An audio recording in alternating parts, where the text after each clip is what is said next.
About 5-6 games into the season, it's been a tough start. How's everyone feeling in the camp at the moment?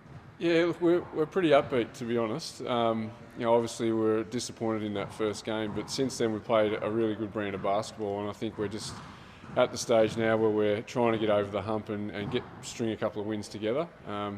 Obviously we got the first win on Friday night against Ballarat, which in itself was probably a sign of our maturity and progression in terms of playing against a team that we're probably favoured to win against, and probably still played down to their level, but were able to get over the hump, whereas I guess in the past we've probably fallen victim in those situations of not being able to get that job done. So that's a sign that we're sort of taking steps forward. And then I think the game against Knox, obviously controlled most of the first half and fell in a little bit of a hole there just before half time and really struggled to get the momentum back after that. But pleasingly they stayed with it, and I think with about 2 minutes to go we were within 10 or 8 maybe, and still with a chance to win the game. So that's all we can ask at this stage.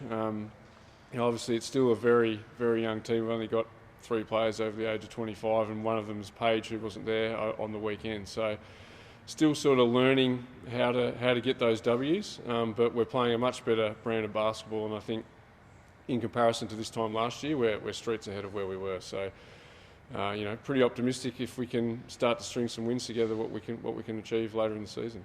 How important was that first win, I guess, to get the reward for effort early in the season? Yeah, it's huge. It's looking back 12 months ago, we probably missed a couple of opportunities that we should have taken earlier, which really put us in a hole, going forward. So to get that one out of the way, even though it wasn't a pretty game, a win's a win, and we'll take that, and definitely good for the girls' confidence, and again, as you said, a good reward for the effort and the long pre-season and that type of thing. And the difference in the feeling after the game when you win compared to when you lose, do you hope that's infectious? Yeah, definitely. Yeah, absolutely. Winning is definitely infectious, and they certainly enjoyed coming in and being able to give each other a pat on the back and sing the song and have that enjoyment, and as opposed to, I guess, what we've experienced the rest of the time, and that's coming back in and licking our wounds a little bit and reviewing what we need to get better at. So we want to try and feel that a little bit more often, and I think if we can just continue to build and a couple of things go our way, we're pretty excited about what we might be able to do as the season progresses. Third quarters, I think you've only won 1 of 5 this year. Is that something coming out after half time you've been working on and getting that momentum back? Yeah, well, it's certainly becoming an issue. So something we're going to have to address. And it's hurt us in a couple of games particularly. So may have to structure the way that we go about the half-time break in terms of how quickly we get in to talk to the girls and get them back out on the floor. But it's definitely an issue that we're going to have to address, and something that's hurt us in a couple of those games. Kayla Steindl won the Anzac medal. How pleased are you with, I guess, what she's brought to the group? Yeah, she's been awesome. Probably exceeded my expectations for this part of the season, to be honest, and probably her own, to be honest. She's a high quality player, with a former WNBA draft pick, so you can see where that quality is, and it's great to see her out there and enjoying the challenge, and I think she's only going to get better and better as the season goes along.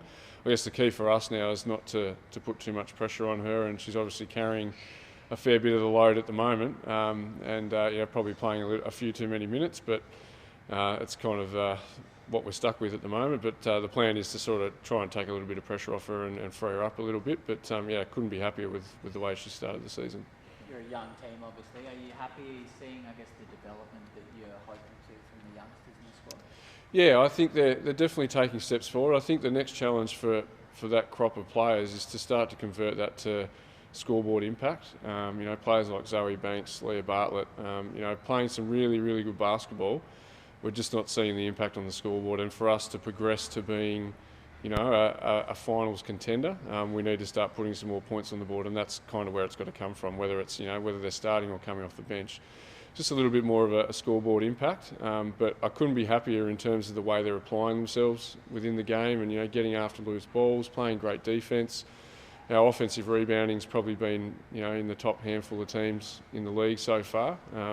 So that endeavour and that effort is exactly what I'm asking for, and they've really come a long way in the 12 months that I've had them. But we really need to start putting those points on the board and capitalising on that effort.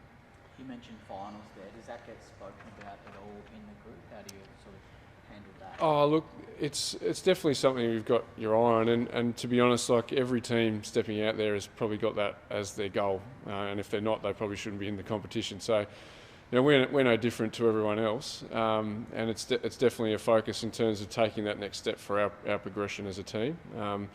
And it's really tight at the moment. So I think there's only 2 games between 6th and 18th on the ladder at the moment. The handful of teams at the top have really separated themselves, and there's a bit of a logjam in the middle there. So our focus is really just to start to rack up a couple of wins and stay in touch with that middle group. You know, and it can change pretty quickly with a, you know, drop a couple of games on the road or lose a couple at home that you should win, and all of a sudden you're sort of out of the race. So we're really focusing in on, you know, trying to capitalise on the good work that we're doing, and keeping in touch with that finals race, because it's definitely something that we've got our eyes on in terms of you know, trying to achieve this season. Have you been happy with the imports and how they've settled in? Yeah, well, Paige when her first weekend was fantastic, and Angelique's taking a little bit of time, I guess, to adjust to the way the game's officiated in this country as opposed to the European leagues. So it's taking her a little bit of time to get used to that, but love the energy that she brings on the defensive end. You know, that aggressive style of play certainly working for us and having an impact, and the way she competes. And we've just got to help her, I guess, navigate the offensive side of things a little bit better in terms of understanding what the officials are going to give her and not give her. Melbourne this week is beginning of a pretty difficult 3-week period with the teams above, including Bendigo, which will start the season well. Mm-hmm. How are you approaching these next couple of weeks, starting with Melbourne, and how you approach it with the team? Yeah, well, Melbourne's definitely it's a must-win. I mean, every game's a must-win, but you know, they're sitting a couple of spots above us on the ladder.